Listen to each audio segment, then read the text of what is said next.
கீழ் வளிமண்டல தளம்பல் நிலை மழை நிலைமை அதிகரிக்கக்கூடிய சாத்தியம். தொடர்ந்து வீழ்ச்சியடையும் தங்க விலை, நகை வாங்க உள்ளோருக்கு மகிழ்ச்சி தகவல். லத்திரனியல் கடவுச்சீட்டு குறித்து பிறப்பிக்கப்பட்டுள்ள இடைக்கால தடை உத்தரவு.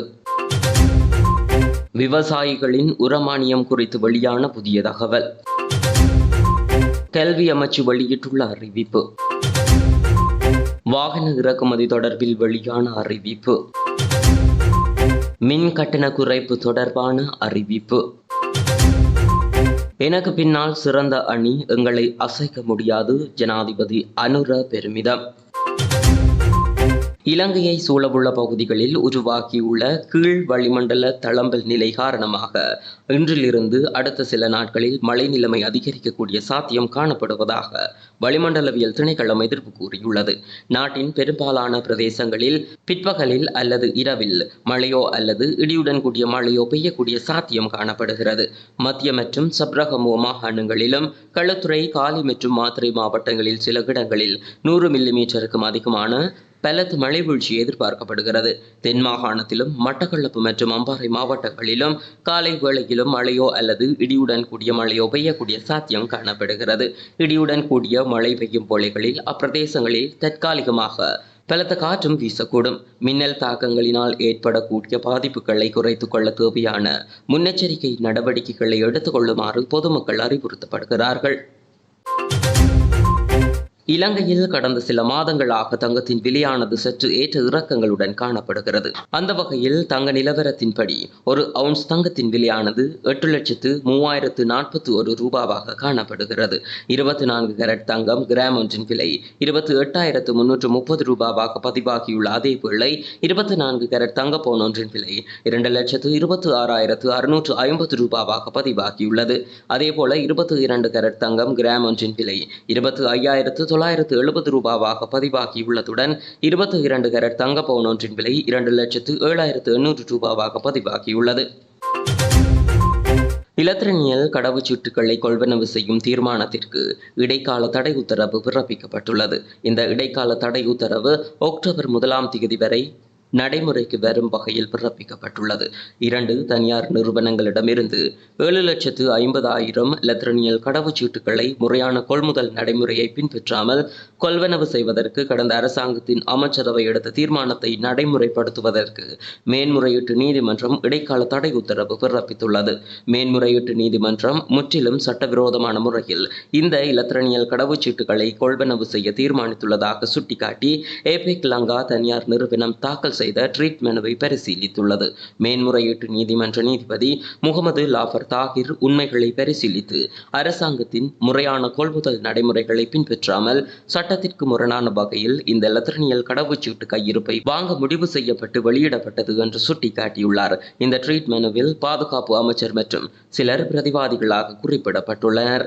5 மில்லியன் லத்திரனியல் கடவுச்சீட்டுகளை வழங்குவதற்கு டெண்டர் நடைமுறையை மீறி செப்டம்பர் 2 2 தனியார் நிறுவனங்களுக்கு அமைச்சரவை ஒப்புதல் அளித்ததாகவும் அதன் ஒரு பகுதியாக 2 நிறுவனங்களிடமிருந்து 7,50,000 மின் கடவுச்சீட்டுகளை வாங்குவதற்கு ஒப்புதல் அளித்துள்ளதாகவும் மனுதாரர் குறிப்பிட்டுள்ளார். மனு தொடர்பாக முன்வைக்கப்பட்ட உண்மைகளை பரிசீலித்த நீதிபதி உரிய அமைச்சரவை தீர்மானத்தை எதிர்வரும் அக்டோபர் 1 வரை நடைமுறைப்படுத்துவதற்கு இடைக்கால தடை உத்தரவு பிறப்பித்ததுடன் அன்றைய தினம் மனுவை மீளப்பெறவும் உத்தரவிட்டுள்ளார்.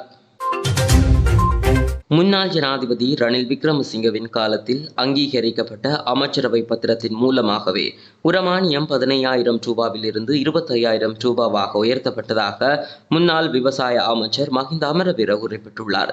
அதற்கான அமைச்சரவை பத்திரத்தை தாம் சமர்ப்பித்ததாகவும் ரணில் விக்ரமசிங்க தலைமையிலான அமைச்சரவையில் அதற்கான அங்கீகாரம் வழங்கப்பட்டதாகவும் அவர் தெரிவித்துள்ளார்.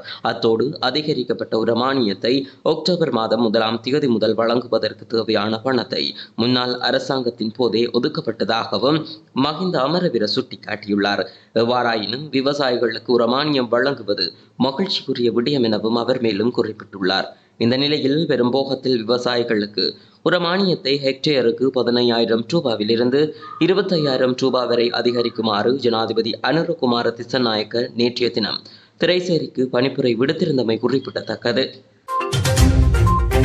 பாடசாலை மாணவிகளுக்கு வழங்கப்படும் சுகாதார துவாய்கள் வவுச்சர்களின் பி பிரிவு செல்லுபடியாகும் காலம் நீடிக்கப்பட்டுள்ளது. கல்வி அமைச்சு அறிக்கை ஒன்றினை வெளியிட்டு இதனை குறிப்பிட்டுள்ளது. அதன்படி வவுச்சர்கள் செல்லுபடியாகும் காலம் எதிர்வரும் 21ஆம் திகதி வரை நீடிக்கப்பட்டுள்ளதாக அறிவிக்கப்பட்டுள்ளது. கடந்த அரசாங்கம் வாகன இறக்குமதி தடையை நீக்குவதற்கு நடவடிக்கை எடுத்த போது வெளிநாட்டு கையிருப்பின் அடிப்படையில் சில பரிந்துரைகள் முன்வைக்கப்பட்டதாக மத்திய வங்கியின் ஆளுநர் நந்தலால் வீரசிங்க தெரிவித்துள்ளார். நாணய கொள்கை மீளாய்வு தொடர்பில் மத்திய வங்கியில் இன்று இடம்பெற்ற ஊடக சந்திப்பில் வைத்தே அவர் இதனை குறிப்பிட்டுள்ளார். அத்துடன் குறித்த பரிந்துரைகளை தற்போது மாற்றுவதற்கான காரணம் எதுவும் இல்லை எனவும் மத்திய வங்கியின் ஆளுநர் நந்தலால் வீரசிங்க மேலும் குறிப்பிட்டுள்ளார்.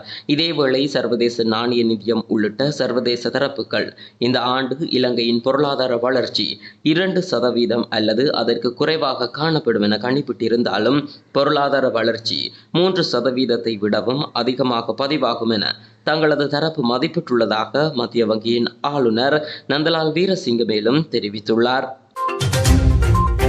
மின் கட்டணத்தை குறைப்பது தொடர்பான ஆய்வறிக்கை இலங்கை பொது பயன்பாடுகள் ஆணைக்குழுவிடம் சமர்ப்பிக்கப்பட்டுள்ளதாக அறிவிக்கப்பட்டுள்ளது.